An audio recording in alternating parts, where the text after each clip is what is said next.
I am absolutely starving. As I stand here, my spirit rumbles with emptiness. Loneliness engulfs me, and as I close my eyes, I dream of future days. Future days and nights when I won't feel this gaping space within me. This gaping void, craving to be filled with richness, fulfillment, and satisfaction. You see, it's been a hell of a long time since I've been fed. I mean, really fed. Fed till I thought I might burst like a dam, recklessly spilling its contents. Now I can read your eyes, and as I stand here, I know some of you are thinking, damn, she's talking about sex. But I'm not. Well, actually I am, but I'm not solely talking about the physical. I'm talking about food. Rich, flavorful, wholesome food. The type of food that fills you, leaves you content and oh so satisfied. Satisfied to the point of not being able to move. Not being able to move until your next significant meal. I'm missing that home-cooked food, that made with love and can't get enough of it food, that just one more spoon as I scrape out the bottom of the pot food, that save your appetite all day. 'Cause you know it's gonna be live food. I feel malnourished right now. Malnourished and weak, like I'm on the verge of malfunctioning for the lack of a functioning malpresence in my life. And I know that some of you will be tutting and cussing, talking about, that's your business, about you're hungry for man.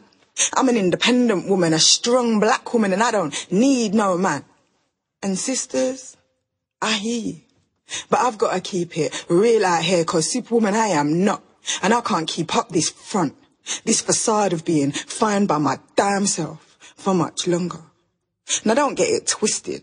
I ain't incomplete without a man, but I sure do feel uncomplimented without a man. That tall, ebony, handsome man, that provide for his family, respect his mother and do the right thing man, that spend time with his boys and hours in the gym and quality time with his boo man, that stand by his woman, exclusively loving, communicating, man's man. See, I've always been independent. Raised to believe in myself, in my abilities, and raised to the tune of, girl, you don't need no man to do for you what you can do for yourself.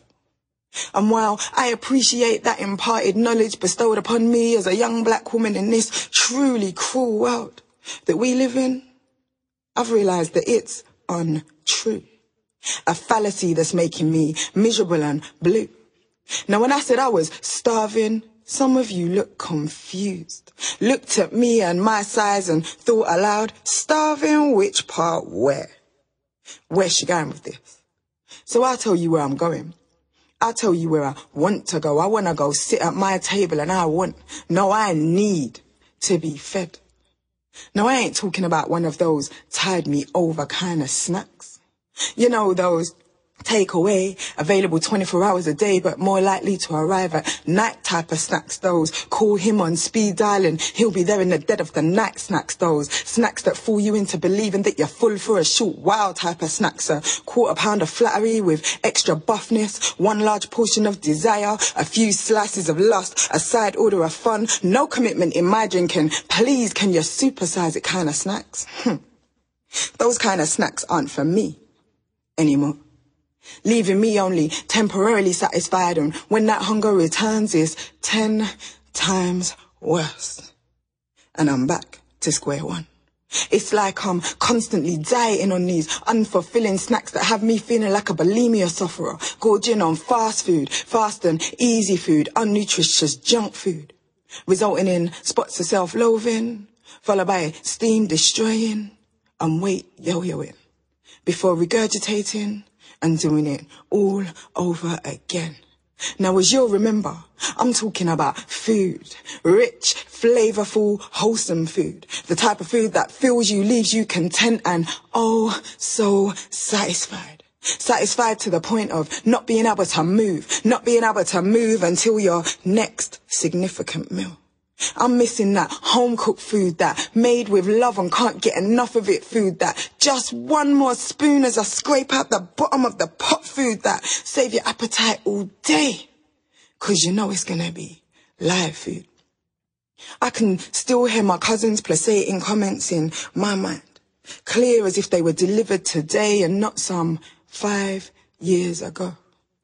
'Cause don't be stressing about the one that got away, 'cause there's plenty more beef in the stew pot.